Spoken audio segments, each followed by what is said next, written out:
Hi, everybody, and welcome to the Trustee Handbook Book Club After Party. The after party, what we're going to do is more or less answer some questions that came up for the first three sessions that we didn't necessarily get time to answer, or questions that we thought were so good that we wanted to ask again. So today we have Jerry Nichols and Rebecca Smith-Aldrich, authors of the Trustee Handbook, and we also have Brian Hildreth with us too. And what we're going to do is just go back and forth, and Brian and I are going to ask some questions, and Jerry and Rebecca are going to go ahead and answer them for us. So this is kind of a laid-back version of our typical Trustee Handbook book club, so I hope you enjoy. Hey, Jerry and Rebecca, how are you doing today? Good, Ron. Thank you. How are you? Thanks. Fantastic. Great to see you guys. So, yeah, you too, Jerry. Thanks for coming in and answering some of these questions for us. So what we're going to do is I have the first section here of roles and responsibilities questions. So we're going to go in order of the Trustee Handbook Book Club sessions that we've had so far. And the first question that I have for you two, with the new trustee education law, what are the requirements of who I'll report to, and how can I get my board to comply? Well, I'm happy to start with the specifics of the law. This is a law that Jerry and I and Brian, you and Ron too, advocated for close to a decade to help trustees have access to education and help us all rise the level of knowledge folks have when running our local library. So the law itself in its final version requires 2 hours annually of education from approved providers, which once we see the guidance from the Division of Library Development, I could almost guarantee you're going to see your public library system as an approved provider. You'll probably see associations like the New York Library Association or the American Library Association approved. And so once we get that list, you'll know where the source is to get that training from. And then it's actually your board president that you need to verify your training with. So you'll need something like a certificate of attendance, something that proves you went to something that you'll file with your board president. The board president's responsible for answering the question on the annual report to the state that verifies the trustees on your board are in compliance. And then your full board is signing off that that's right, your whole board came into compliance with this new law in the annual report to the state, which is filed in the first quarter of that next year after it goes into effect. So just a reminder, this goes into effect January 1st, 2023. So I'm going to let Jerry tackle how do you get your board to comply with this. But I'll just point out that if you're not filing your annual report to the state, honestly, that's a problem. If you haven't nailed it and met the requirements, you can always get a variance and buy some time to get there. But I think the penalties for this can be up to and including being dismissed from the board for not meeting this requirement, which I would hope is some incentive, if not for the good of the work that you do already. I don't think there's anything more to add to that, Rebecca. If they're not willing to comply, they shouldn't be a trustee. Let's just leave it at that. Tough talk from Mr. Nichols. Well put. Thank you, too. So I've got the second question that we're trying to answer for tonight, and it does fall under roles and responsibilities as well. I like the question because it reminds me that I could never be a library trustee because I think I'd insert myself too much and try to micromanage the director. But the question is, how can a trustee avoid the temptation to micromanage the director if there are obvious areas that could be improved? Well, I'll start with that quickly. I think Rebecca and I will be on the same page with this. There is a process to do this, but it's not called micromanagement. It's called evaluation. And evaluation is a process, not a once a year get together and talk for 20 minutes routine. If you have established clear management objectives and they are performing well, great. If they're not, that's not something you wait 12 months to discuss. It's something that you should be discussing on a regular basis. Many libraries or organizations would develop a performance plan for their director, and that's the only person they should be evaluating. And then, check in on a regular basis to do it. But as to micromanaging, I think the person who asked this question understood what that meant. And I guess my next question would be, do the other trustees agree, or is it just annoy you as an individual because it's not the way you would run the show? So there's two issues there, but the performance evaluation, the performance plan, the cyclical nature of the evaluation is something that's critical for the health of the organization, the development of trust, and the ongoing improvement of both the board and the library director. The word that caught my attention in the question was obvious areas. Are they areas that intersect with your work as a trustee? Like you notice that the budget layout is really difficult to understand, or is it because you don't like the way the books are displayed in the children's area, which really has nothing to do with your governance role as a trustee? So I'd also say that it might depend on the level at which you're getting into your consultant role of how to run a library. If it does intersect with your governance role, I think there might be room in between an evaluation period where you're speaking with your board president or a committee about an issue, but it should always be funneled through your board president. I think we discussed this a bit during the other session, so I won't go on too long about it, but if it's something that kind of falls outside of the evaluation, funnel that information to your board president to see, again, is it just an issue for you or something that's been ongoing since before you even got on the board, or is there already a plan in place? A committee might be working on it already. So I'd also just caution, don't assume that folks aren't already aware of an issue, and they may be working on it, but sometimes you're the one that notices something that really needs attention, but you want to be diplomatic in how it gets risen to the surface for conversation. Question going back to both of you in terms of like a follow-up. So let's say the director and the board, they go through that performance evaluation process. And so there's something documented as part of that evaluation where maybe all trustees were in agreement that there was this area that needed improving. Is there a mechanism or a procedure that the director can use to work with the board to inform them over the next 12 months that they're working on this very specific thing, so that they can report out that, hey, I'm working on this, I'm going through continuing education, or I'm trying to develop myself personally to make this work? Are there any things that you would recommend that the director do to keep the trustees informed that they're trying to do better? Yeah, that's what I was referring to really in the performance plan, that they articulate what they're going to do to improve that performance, how they're going to do it, and then they check in on that on a regular basis. And it may be going to a class, or it may just be making some of the financial reports easy to read. There should be, something that can be benchmarked along the way.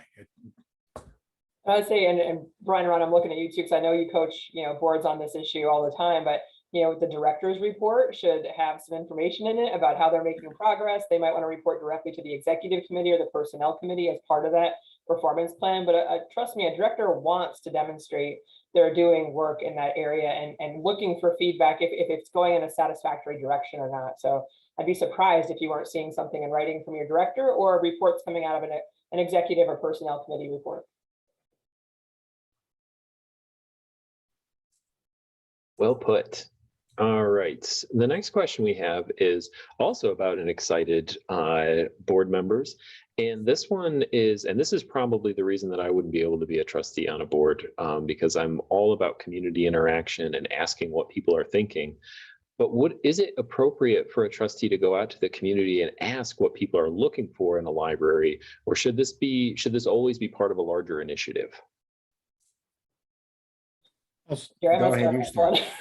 Yeah, go ahead. So I definitely agree with you, Ron. Like, how wonderful that this trustee is interested to hear from the community, the people they represent, to get feedback on what they're doing at the library. But 100% it needs to be part of a larger coordinated effort. You have to make sure you're asking the right question of the right people. So while you might personally be curious if folks like story time, how you go about collecting that data needs to be done in a fair and equitable way. So you want to make sure there's a methodology that's agreed upon, that there's an audience that's been targeted for feedback on something. There's all different kinds of feedback and input you might be seeking to make better decisions at the board table. So also let's keep in mind we're at the board table making decisions, not micromanaging how staff might be producing a program.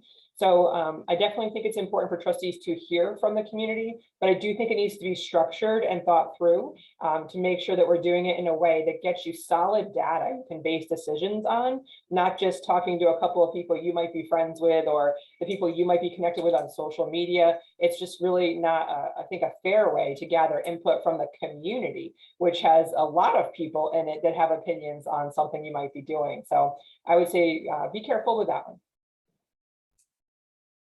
Well put. Thank you. Is there a recommendation for the length of trustee terms and the number of trustees on your board? I don't have any recommendations in terms of length of term, but number of trustees on the board, should it like reflect the size of the community, or does that not matter? Well, let me start with the law. Ed Law 226 clearly states you have between 5 and 25. If you have 25, God bless you. As to length of term, they generally are 3 to 5 years. Many libraries, association libraries, have term limits. They limit them for 2 terms or whatnot, and which I personally believe is a very good thing to do. Public libraries cannot do that because people are standing for election, and it's up to the community whether or not they're going to continue as a trustee. Rebecca, you might disagree with me on this, but my mantra all these years has been less is better. Though I hear boards constantly say, oh, we need a lot of trustees because we have so much work to do, or we have need a lot of trustees because it's hard to get to meetings. Well, my experience is the more trustees you have, the less important a trustee feels they are, and they're more liable to miss a meeting. You know, they're not that important. The fewer you have, the better it is. So my experience has always been 5 to 7 is plenty. Although I do know libraries with 22 and 23 board members. But that's at least my recommendation. But the law, 5 to 25, and it depends on what your bylaws say for an association library, but 3 to 5 years. Jerry's right. I do slightly disagree with him. Not 100% though, because I do agree that smaller is better. They're more nimble and able to get work done. But as you move further upstate and you see smaller and smaller rural libraries, particularly association libraries that rely on municipal ballot votes or school district ballot votes, or have been chronically underfunded and therefore just are struggling to maintain, larger boards can be that safety net while the library board addresses the capacity gap they've inherited. So temporarily large boards sometimes can be good. It has to be deliberate though. But I would say, then when you're looking at, between, 7 to 9 might be a healthier average when you're getting up there. When you've got the really large boards, the 15 or more, it becomes a full-time job to manage that board. So I think that's when you want to take a hard look at what the roles are of folks on the board. But always remember that it goes back to how many are in your charter. So if you just like to say, we're going to change the bylaws and change how many trustees we have, you have to start with changing your charter first, and then your bylaws have to match that. So just a little pro tip there at the end. Yeah.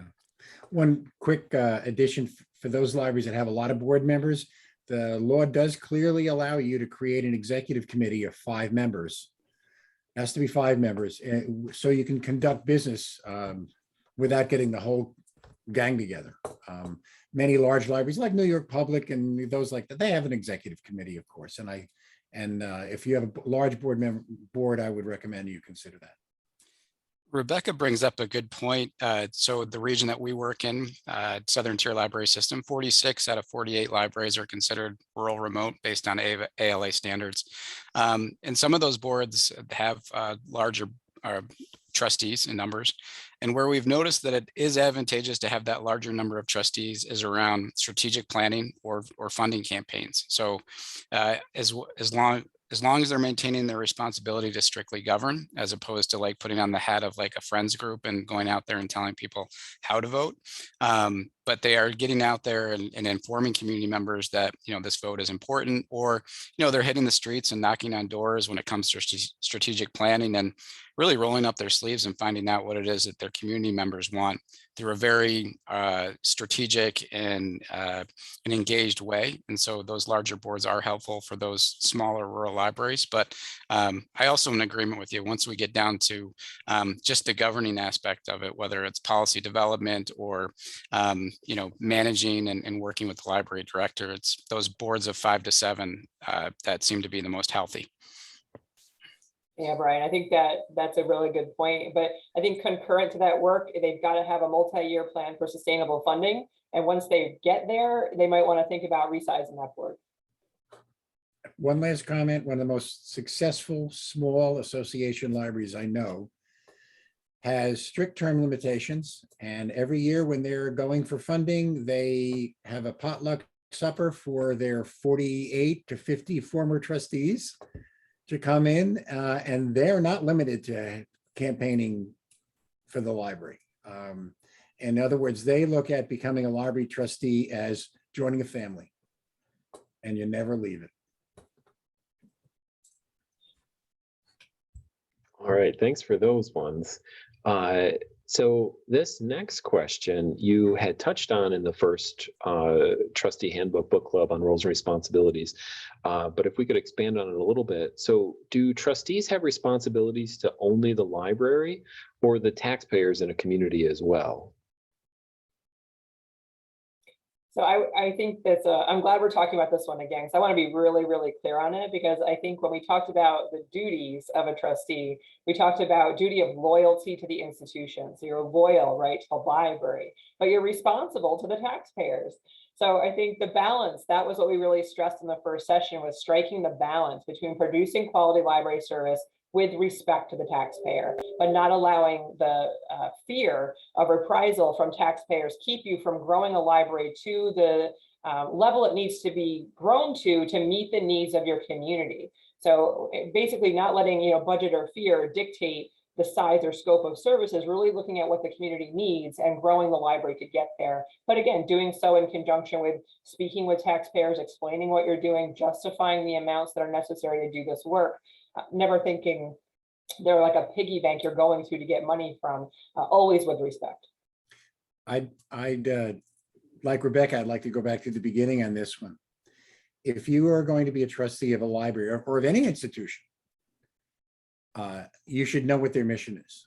And if the library has a clearly stated mission and you understand it and you're going to sign on to it, then you know it's easier to make those decisions.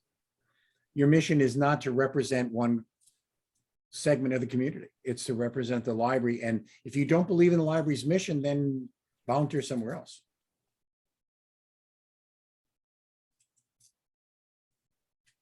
I really like what Rebecca had said, and pursuing this with confidence and having strategic initiatives that you believe in, that makes it much easier to ask for the support that you need in order to carry those out within a community. So well put. I really like that. I think that's a good segue too for our next question. What is the most important competence a library board should look for in trustees as they evaluate the board? I'll give you a couple to start with, Rebecca, because you're so articulate in this. I was really I'll hoping be you were short. going first on this. Diligence, in other words, willing to do the work, the duty of care, dedication to the mission, the duty of loyalty, and a willingness to collaborate with your fellow citizens and residents to meet the mission of the library. I think anything else you bring to the table is great. That's gravy. If you're having a background but you're not getting on the board because you're an attorney, that might help. If you're an architect, that might help, but that's not why you're on the board. You're on the board to be a citizen that's going to do diligence and do the best you can for your neighbors. I always struggle with the superlative nature of things like this. Like, there's only one top competence we're looking for when evaluating the board. Of course not. Yeah. That's why you're a collective, because you're bringing the strengths of many to the table to help make the board successful. But I think in addition to what Jerry said, when you're looking at the soft skills that are going to be really important, on top of the belief system that someone has when they're on the board about the importance of libraries, are things like active listening. Someone who's truly listening to what's being said by their peers on the board, by the director, by the public, and truly thinking through the decisions they're making on behalf of others. So people who, as Jerry said, are deliberate in their decision making, that requires that active listening component, not just listening to yourself. So I think I'd layer that on top of the kind of top level duties that you're bringing, that you need folks to really believe in order to be effective as trustees.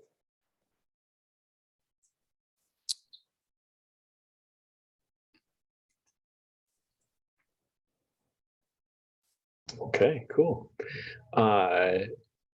What is the, and I added this question as a follow-up to our first session here, and it's a bit complicated, so hopefully we'll be able to weed through it pretty quickly. But What is the relationship between a town and a municipal public library?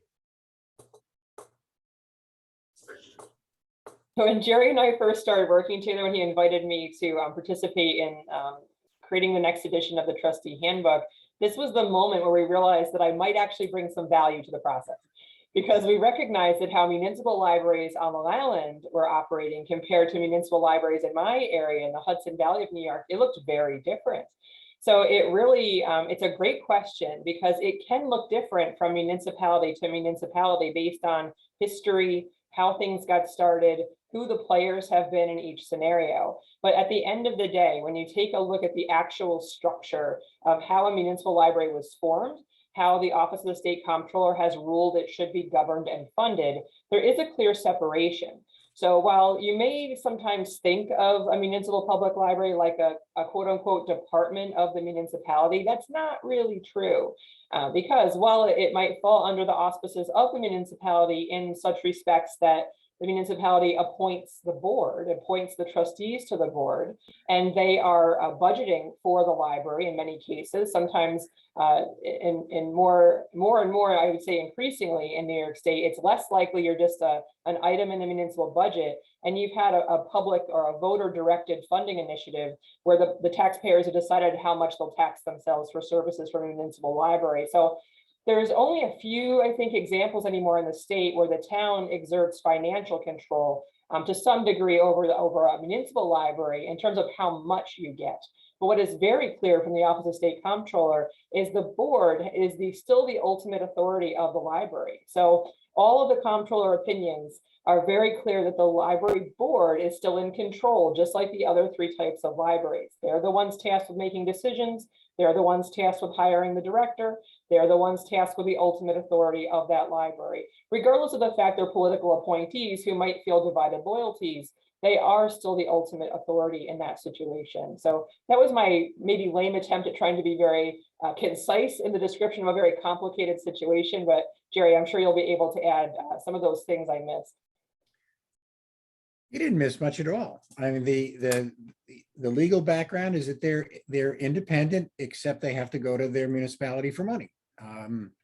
However, many of the municipal libraries in the state of New York started as an association library and gave themselves to the municipality with the understanding that the municipality was going to support them.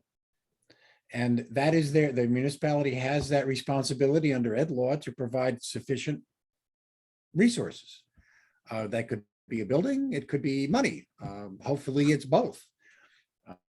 But there's the real world, and then there's the legal world. It's like dealing with civil service and whatnot. Some libraries have enormous amounts of freedom and they exercise it, and good for them. And that's the way it should be. Others are treated as a third-rate department within the municipality. And it depends on what you can put up with. There's no question that those libraries that are funded by municipalities are the primary libraries that seek to change their legal structure in the state of New York, as Rebecca and I both know, and have put a lot of time and effort into it, for a good reason. The trustees have decided that they deserve better support, and the community is owed better libraries, so they make an effort to separate. But that's a topic for another day. I'll just add a little bit onto that for the experiences Jerry referenced that he and I have had. I know in my own experience for municipal libraries that you have struggled with funding from, let's say, a town. When they've made the decision to take that opportunity of how the library gets funded from the town board or the village board and ask the taxpayers how much to fund the library through their tax dollars, 100% of the time, even when there's a little resistance from the town or village board at the beginning, they're ultimately relieved they no longer have to make the decision. They appreciate that the taxpayers are deciding how much to tax themselves, and it's no longer the town or village board's issue of how the library is funded or at what level. So while it may sound scary to maybe approach that issue, if you find yourself in that situation, I can say from 20 years of experience, it ultimately will work out well for you, even if it's uncomfortable at the outset. And Rebecca is the state resource on Chapter 414 votes. For better or for worse. Yeah. I have a follow-up question to you guys on those. So between the four of us, we've all worked with many different types of municipal public libraries. Have you ever encountered one municipal library that operates exactly the same as the other municipal public library? Mhm. Like in terms of policy, procedure, and how operations are carried out? Absolutely, yeah. There's a continuum. It's almost like a development continuum as they've separated from the town and worked out some of the particulars. They might have been very entangled in Right. payroll or facility maintenance, but as the separation has evolved and become more sophisticated, they operate very much like a special school district public library does. I can't help you, Brian, because I spent the 15 years as a library system director getting rid of all my municipal libraries and making them special or school district. Ron, how about you in Pioneer? So we have very few municipal libraries in our system. We have about 4 of them. A majority of ours are association. And when I work with them, they are oftentimes, we have some mixed situations. Some of them have this fantastic kind of award-winning relationship with their municipalities, which is really fantastic to see. And they love the inner working relationship. And then others struggle a little bit more, and funding's a constant thing. But when we talk about the various situations that could come up that could change that, like as Rebecca said, they are open to it. And it's something where it is a possibility. And I would say in those situations, a lot of those municipalities and their library relationships is similar to their neighbors that are talking about the same thing. So it's almost like if you were a municipal library thinking about this, your neighbor municipal library may be as well. So having that conversation, working with your system, and kind of getting to that point of where we're going to go to next, I think is a really great idea. Yeah, and that's the reason why I asked the question, because we only have 5 municipal libraries. Little motion detector. I told you construction was going on here. But we only have 5 municipal libraries in our system, and it's the same thing. So for the most part, from one municipal library to the next, they consistently operate the same. The relationship between the municipality and the library are for the most part pretty healthy. But going back to Rebecca's point, when it comes back to funding, anytime that we strike up those conversations with the municipality about no longer funding the library through a line item in a budget and moving it towards a public funding referendum, there's the sigh of, like Rebecca said, it's like this sigh of relief that like, oh, we don't have to do this. We can empower the people to support the public library, as opposed to, deferring to 5 council members or 5 board members every 2 to 4 years. And so I think that's not only empowering to the library and the library trustees, but also just empowering to the entire community. So Let me add one more thing from at least my statewide experience. Though in my region, the municipal libraries were just considered a department. I did have a great opportunity to teach up in the Monroe County region around Rochester for several years. And most of Monroe County libraries are town libraries, and each town is proud of their library. And I mean, most of them are just finished building expansions and renovations and whatnot. And it's a political sense there that those supervisors are proud of that library, and each community is a little competitive with each other.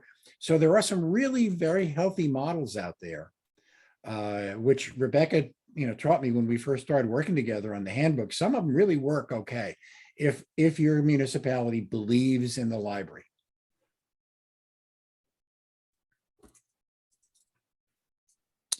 great. So now we're going to move into the realm of board meetings. Do we need to follow Robert's Rules of Order during our board meetings? So I'm making an assumption here that maybe somebody thinks that it's legally required or it's a best practice, but do we need to follow them? Well, so I always start with my favorite thing to say as a consultant. What do your bylaws say? It's not required by law that you follow them unless you made it a micro local law in your own library bylaws.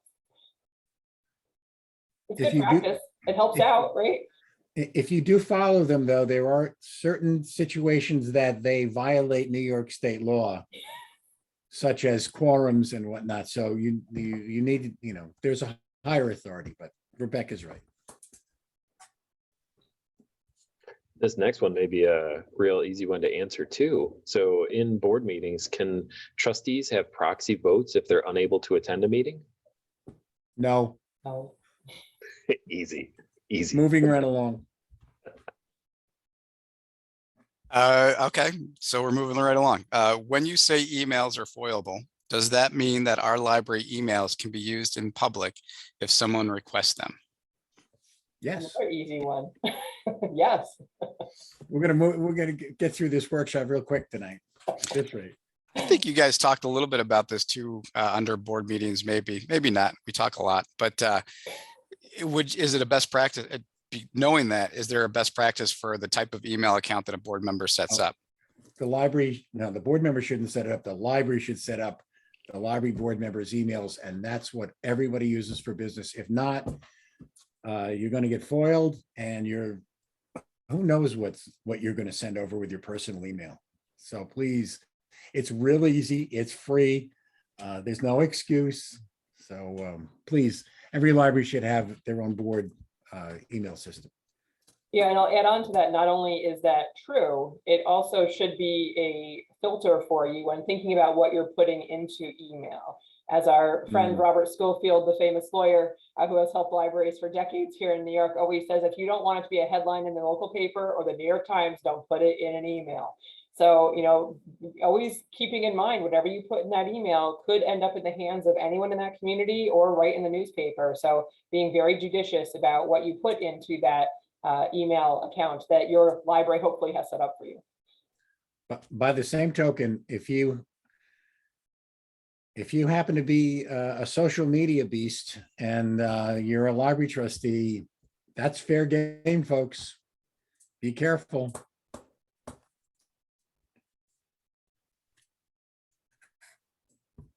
All right. Our last question for board meetings, the board meeting section of it, is what are the pros, cons, or requirements for a claims auditor? Well, Rebecca, you answered this just before the meeting, so I'll give this one to you. So if I'm not mistaken, this question came out of our conversation about, and we're talking about board meetings and the finance report and overseeing the claims audit process. And Jerry pointed out in his indomitable way, pointing out the exact specific area of law, right? Ed law is at 259 section 1, which clearly says trustees must audit claims for finance reasons. So nothing's getting paid unless the board agreed that was a reasonable claim on library finances. And actually, we found on the Office of the State Comptroller's website very clear language that trustees may not give that authority over to anyone else. So in a public library setting, you can't hire a claims auditor or say the bookkeeper is the claims auditor or the director is the claims auditor. So there are no pros, cons, and requirements for a claims auditor because you can't have one as a public library. You are the claims auditor as the board. The confusion came into place because after the school finance scandal of a decade or so ago, the state controller basically told school districts to get a claims auditor.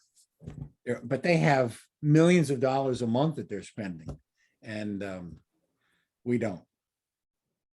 Good or bad, we don't. It's up to the board. Specifically, it's prohibited by law.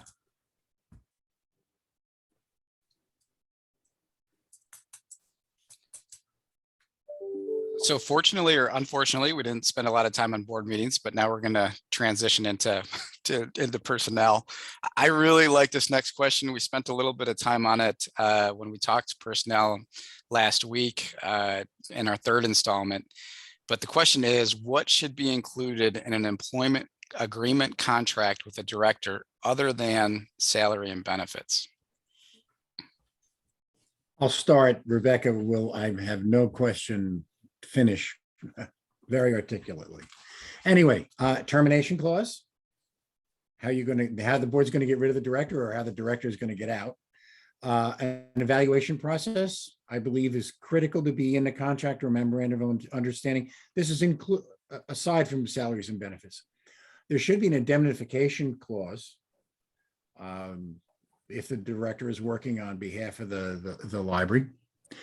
I believe a requirement, I happen to personally like a paragraph that requires trustees to bring complaints immediately to the attention of the director.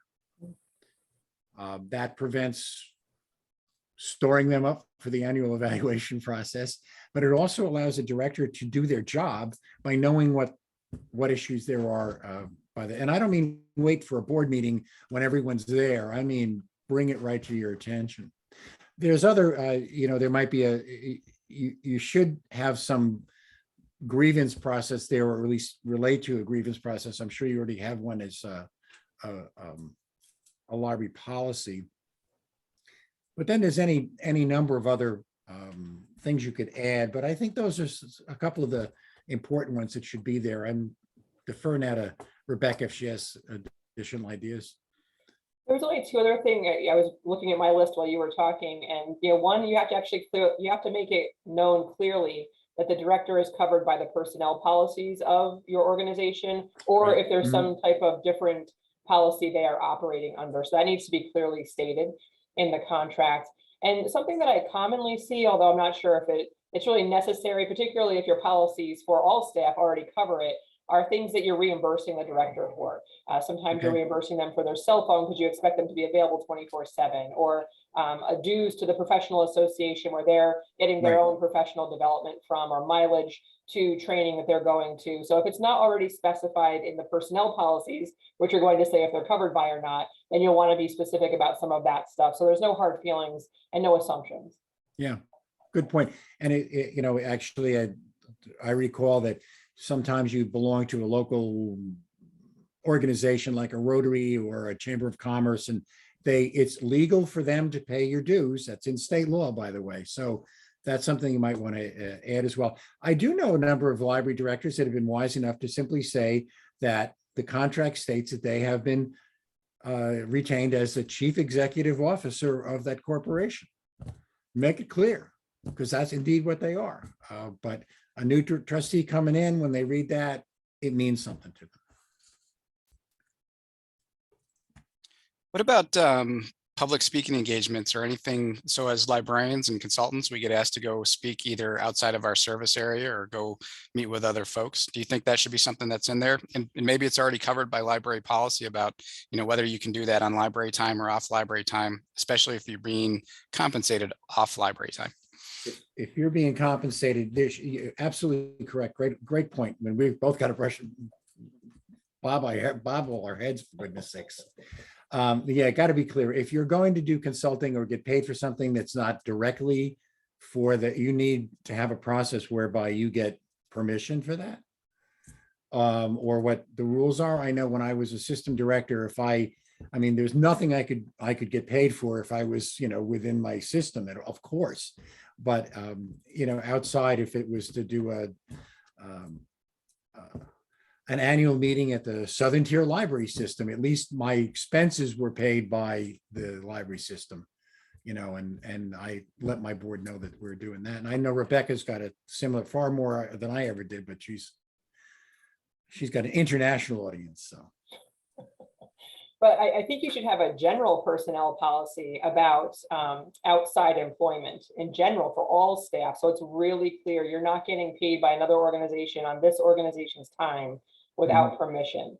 And so there's a lot of times that directors will get compensated for something they've done. And sometimes they have an arrangement with the board where they donate that money back to the board, or they take their personal time and then they keep that money. But it should be clear and upfront, and everyone should be clear on that. So again, if personnel policies are not clarifying that, absolutely having a clause in there about that for the director, so they are very clear on it before that issue arrives, can be very helpful. But that issue I would recommend you also have in your general personnel policy. Good catch, Brian.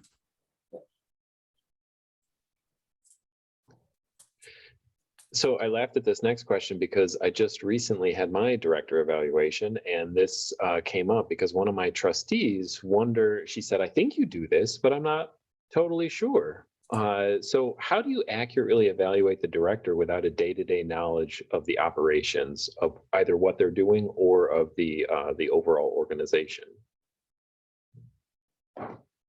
I'll start, and Rebecca.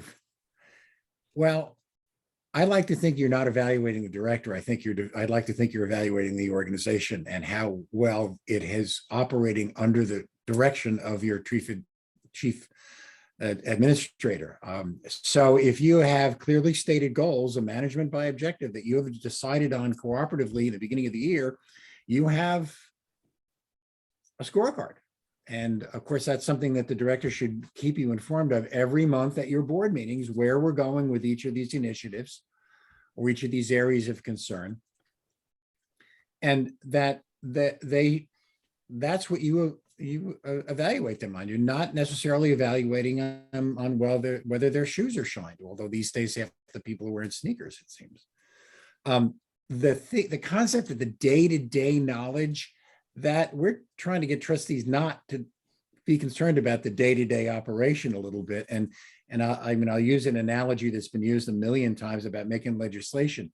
Sometimes making a sausage is ugly, but it tastes good.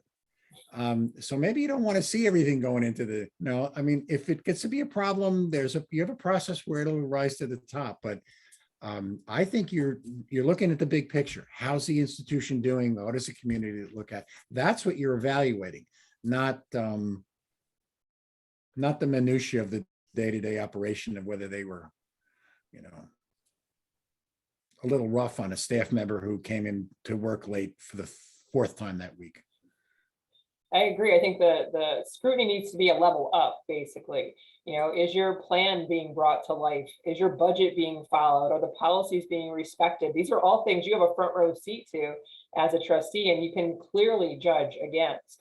So I think there's a secondary issue of evaluation that's not about the director's performance appraisal, which is the performance of programs and services. And you'll know, as you get more familiar with the minimum standards for public libraries, there's a requirement for evaluating the effectiveness of services and programs. That's a different evaluation methodology that's being used to see if you're actually meeting the needs of the community. But in your governance role, evaluating the director's performance, the plan, the budget, the policies, I think are your benchmarks you're evaluating against.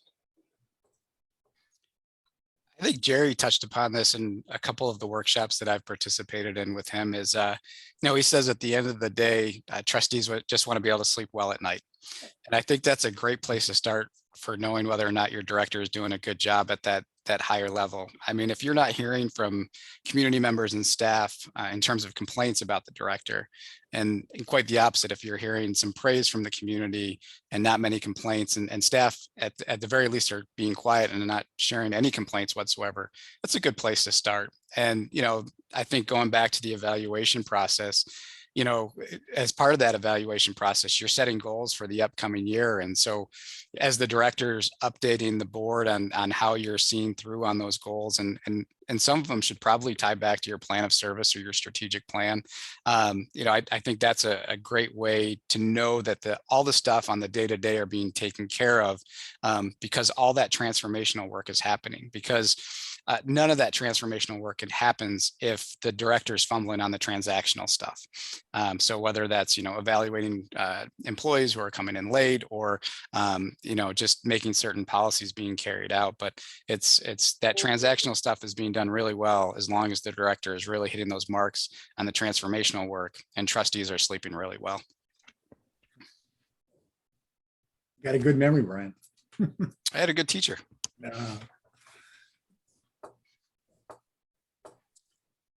Okay, so I'm the next one to ask the question. Does the municipality evaluate the director for municipal public libraries? I think we already answered this, but indirectly. No. The one word How many answer. times you want me to say that? No. Easy. All right, next one we have. Can the library use volunteers to save on personnel costs? That's you, Rebecca. So it's a tough one, right? Because you can see folks in the community who want to chip in and help out. And why wouldn't you make good use of that labor they're offering to you at the library? However, if you are too reliant on volunteers who can leave at any moment, go on vacation, who your director is now wrangling and managing, which takes just as much time as it does staff, you're jeopardizing the stability in your library. So just like we talk about making sure you have secure and stable and sustainable funding to cover your mission critical duties and responsibilities as a library, you also need paid staff that are accountable to your director for the mission critical items and services and programs that are going on at your library. Volunteers are like fundraising, wonderful to augment that core that you've developed as a library. So could they free up some time of your paid staff so they can maybe get a leg up on something or go a little deeper on a project? Absolutely. But if volunteers are your first line of defense for staffing the desk, you're in a very vulnerable position. And just make sure that you have them properly insured. And one thing that we take a look at when we look at volunteer programs at libraries is making sure that your staff and your volunteers are clearly defined. So you have like your employee handbook, and then also having a volunteer handbook that explains the program, the process of being able to get volunteers, what they're supposed to be doing, following all the laws and regulations that surround volunteers as well. And that has been really helpful to enhance those types of programs that libraries do have at their facilities. And I just want to reiterate, in case I wasn't clear on this, volunteer labor is not free. It takes management of your paid staff to manage the volunteers. So you're adding, I'm not going to say to your workforce, but to the responsibility of the paid staff who have to oversee that labor, call people, make sure they show up, make sure the work is going well. If there's any interaction with customers, that's going okay. It's a big job to manage volunteers. So it's not without cost.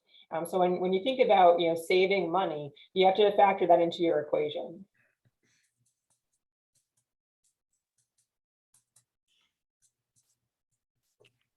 Okay, Ron, I don't have any more questions on my sheet, and I don't believe you have any more questions on your sheet. Do we have any other follow-up questions or anything else that we want to share?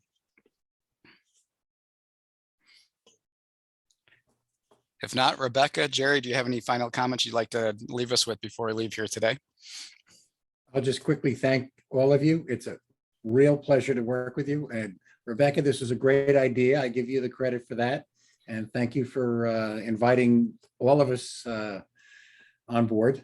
I look forward to continuing this into the new year. I second that. It's been a lot of fun. Always a pleasure to work with all of you, and Casey behind the scenes here helping us out doing this work. And I think my final comment is just to say thank you to all the trustees who showed up, and the directors as well, who sent questions in and helped us focus on things that really matter to you. We hope to continue being relevant and responsive to what you're looking for in the new year. Brian's got some information about that, but I just want to end by saying not only thank you to our collaborators here, but to the people in the audience who have taken the time to hopefully learn a bit more and feel more comfortable and confident in their role at the library. Thank you, team members. And we'd like to thank everyone who took time to watch this pre-recorded after party, which supplements the first 3 installments of the Trustee Handbook Book Club, specifically roles and responsibilities, board meetings, and personnel. We hope you continue to follow our project. We're coming back in 2022, like Rebecca said, with sessions taking place between January and June. Most sessions will take place on the 3rd Tuesday of every month between 5 and 6:30 p.m. However, our May session does not follow the sequence, so we can accommodate those libraries that are holding votes across New York State. So May's live discussion will take place on Tuesday, May 3rd. You can find all the resources on the Mid-Hudson Library Systems website. That's www.midhudson.org/trustee book club. We also encourage all trustees to reach out to your library systems for everyday support. We hope to see you at the next installment happening Tuesday, January 18th at 5 o'clock p.m. Again, you can register for all 2022 events on our project's website at midhudson.org/trustee book club. We hope everyone stays healthy and well in the coming weeks and months. Thanks for your ongoing engagement in this project. And thank you for serving as a public library trustee in New York State. Thank you, everyone. Thank you. Thank you. Next time someone bring the Chex Mix. What kind of party is this? That's true. Yeah. Nice job, guys. Thank you. Thanks.